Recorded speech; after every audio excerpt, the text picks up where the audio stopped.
আজি বিজয়া দশমী ৰাজ্যৰ ভিন্ন প্ৰান্তৰ লগতে হাতছিগিমাৰীতো উলহ মালহেৰে দুৰ্গা দেৱীক বিসৰ্জন।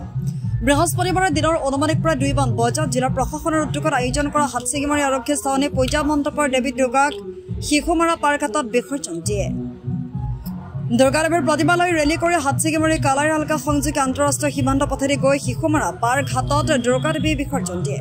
জিলা আৰক্ষী প্ৰশাসনে নিৰাপত্তা ব্যৱস্থাৰ মাজেৰে লগতে পাৰ্কঘাটত NDRF বাহিনীৰ উপস্থিতিত মা দুৰ্গা দেৱীক বিসৰ্জন দিয়ে। উল্লেখ যে জিলাখনত মুঠ 43খন পূজা মণ্ডপ আছিল। ইয়াৰে জিলা আৰক্ষী প্ৰশাসনৰ উদ্যোগত আয়োজন কৰা হাতছিগিমাৰী জিলা আৰক্ষী ছাউনী পূজা মণ্ডপৰ পৰা সৰ্বপ্ৰথম দুৰ্গা দেৱীক ধৰ্মীয় ৰীতি নীতিৰে অতি শান্তিপূৰ্ণভাৱে বিসৰ্জন দিয়ে। আজি বিসৰ্জন হল নেকি? আজি বিসৰ্জন হৈ গ'ল দেৱী দুৰ্গা।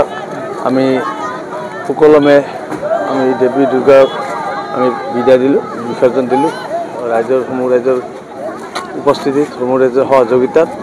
আৰু যিহেতুকে আমাৰ মাজৰ পৰা এই বছৰ আমাৰ এটা দুখেৰে গোটেই অসমবাসীৰ লগতে আমিও সমভাগী।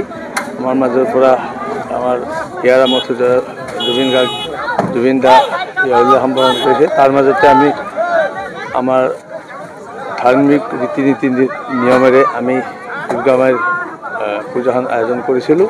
আৰু আজি আমি সুকলমে আমাৰ শিশুমাৰা ঘাটত ব্ৰহ্মপুত্ৰ নদীৰ বুকুত আমি দেৱীক বিসৰ্জন দিলোঁ। গতিকে সকলোলৈ দেৱী দুৰ্গা পূজাৰ শুভকামনা যাচিছোঁ। মই সমূহ ৰাইজৰ সহযোগিতাৰ কাৰণে ৰাইজকো মই সলাই হিচাপে তেওঁলোক ধন্যবাদ জ্ঞাপন কৰিছোঁ। জিলাখন কেইটা হ'ব? কি ক'লে? জিলাখনত টোটেল 43খন আছে দুৰ্গা পূজা। আমাৰ এই হাতছিগিমাৰী আমাৰ আৰক্ষী ছাউনীৰ ফালৰ পৰা, পুলিচৰ ফালৰ পৰা যি দুৰ্গা পূজা আয়োজন কৰা হৈছিলে সেইটো আমি ইতিমধ্যে সুকলমে বিসৰ্জন দিলোঁ। গোটেই জিলাখনৰ প্ৰতিথি আছে, গতিকে আমি পৰ্যায়ক্ৰমে এতিয়া বিসৰ্জন দিব। ঘাট বেলেগ বেলেগ আছে, মানকাছাৰ ঘাটত আছে আৰু আমাৰ প্ৰতিখন থানাতে বেলেগ বেলেগ ঘাট আছে।